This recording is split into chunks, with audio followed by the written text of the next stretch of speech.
Well, it's week 5 of the LCS with coverage brought to you by Alien, where I'm joined right now by Kumo as he's in for Cloud9 to talk a little bit about their game versus Clutch and his time recently competing on the LCS stage.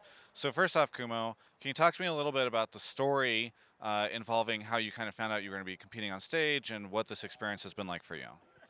So basically last week before Rift Rivals, Eric said that he had wrist problems and that he needed a break. But that was after the roster lock already happened for Rift Rivals, so like he had to play in Rift Rivals. But that's basically when I knew I was going to play next week. And this week I basically scrimmed with the main team to try, or not to try, but I have to fill in his shoes, you know. Yeah. And yeah, that's mainly why the reason I'm here. What has it been like scrimming with the main team and competing on the LCS compared to your normal experience in Academy? It's a lot different. I think I should feel like the game is easier, Okay.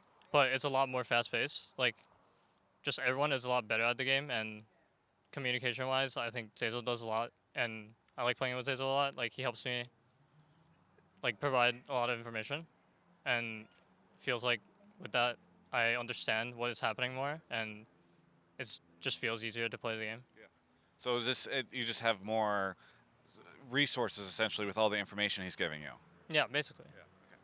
And then, what has it been like for you specifically competing on stage from even like an emotional standpoint? Do you get nervous? Does it feel like it's the same old, same old?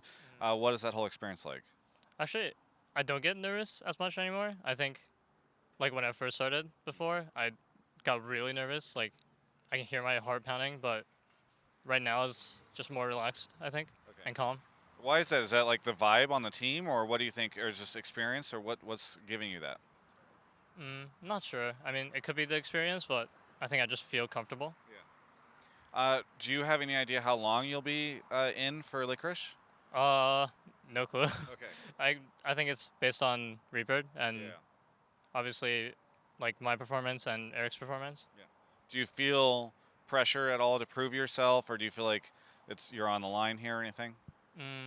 No, I don't think so. But I mean, I want to be able to take his spot, obviously. So I mean, I'll try my best to do that. Do you guys ever talk about this, or is it just sort of like you're like, oh, Licorice, good to see you. Sorry to hear about your injury.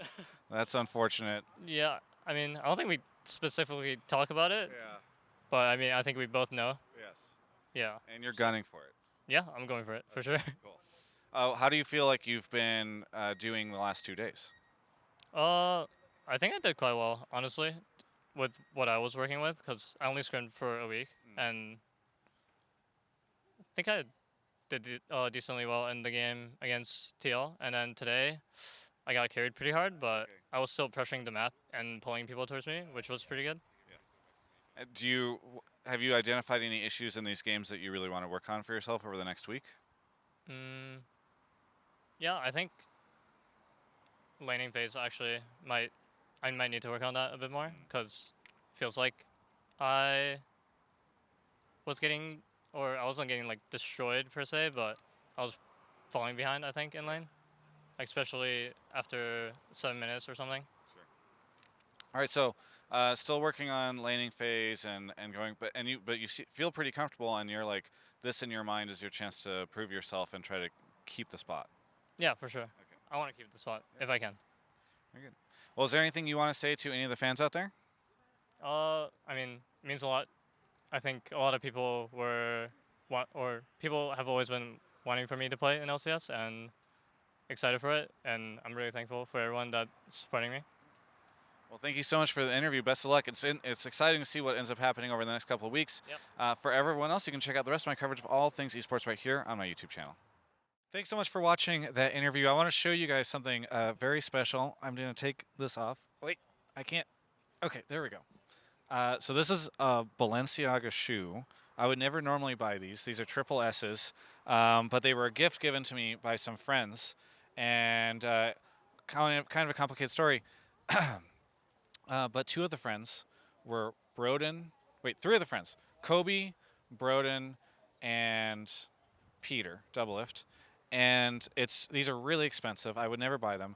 But you know how they were kind of able to afford them?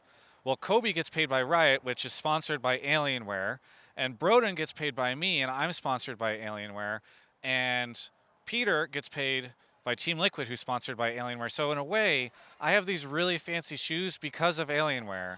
So you guys should support them because I got hooked up for my birthday for my friends who got hooked up by Alienware.